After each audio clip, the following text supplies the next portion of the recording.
નમસ્કાર વાલા વિદ્યાર્થી મિત્રો, ઘણી વખત તમને વેસ્ટેજ બંધારણ જોવામાં તકલીફ પડતી હોય છે. હા, બીજું કાંઈ નથી પરંતુ દ્વિપરમાણીય બંધારણનું ત્રિપરમાણીય બંધારણ જોવાની એક રીત છે. જો તમારે પરમાણુ સમતલના પાનામાં આવેલા હોય તો તેમની વચ્ચે જોડાયેલા બંધને તમારે ફક્ત રેખા વડે દર્શાવવામાં આવે છે. પરંતુ જો પરમાણુઓ સમતલના પાનાની આગળની તરફ એટલે કે અવલોકનકાર તરફ આવેલા હોય તો તેના જે બંધ છે તેમને તમારે વેજ વડે દર્શાવવામાં આવે છે. પરંતુ જો પરમાણુ સમતલના પાનાની પાછળની તરફ આવેલા હોય એટલે કે અવલોકનકાર તરફથી દૂર આવેલા હોય તો તેમને તમારે ડેશ વડે દર્શાવવામાં આવે છે. ચલો આપણે આ મોડેલ દ્વારા સમજીએ તો વધુ ખ્યાલ પડશે. આ મારી આગળ એક મોડેલ છે જેની અંદર રેડ બોલ, બ્લેક બોલ અને વ્હાઇટ બોલ કે જે તેઓ ત્રણેય છે એ સમતલના પાના ઉપર આવેલા છે.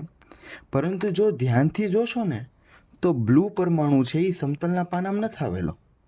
એ સમતલના પાનાની આગળની તરફ એટલે કે અવલોકનકાર તરફ આવેલો છે.